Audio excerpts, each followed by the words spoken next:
Welcome to Neeti Katha Kids.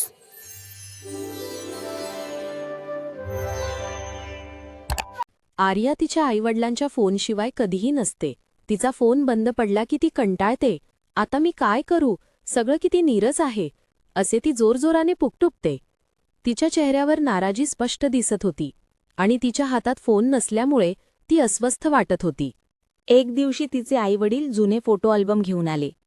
Arya, आम्ही लहान असताना फोन नव्हते, बाबा म्हणाले. आईने एक जुना फोटो दाखवत विचारले, तुला माहितीये आम्ही कशी मजा करायचो?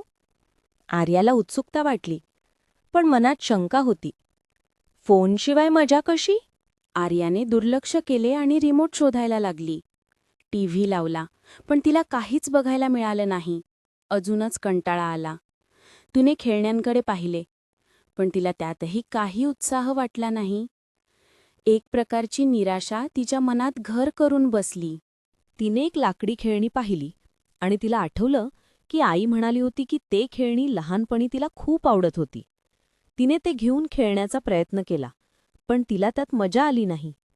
बाहेर खेळणाऱ्या मुलांचा आवाज ऐकून तिला आणखी एकटं वाटू लागलं. एक संध्याकाळी आजी तिला म्हणाली, चल ग, आपण लपाछपी खेळूया. आर्याला हसू आवडता आले नाही.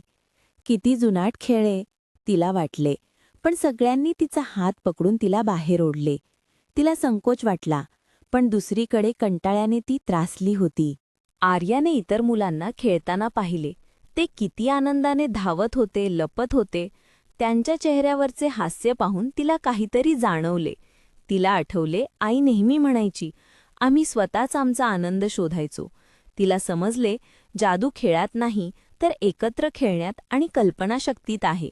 आर्याने एक खोल श्वास घेतला आणि खेळात सामील झाली.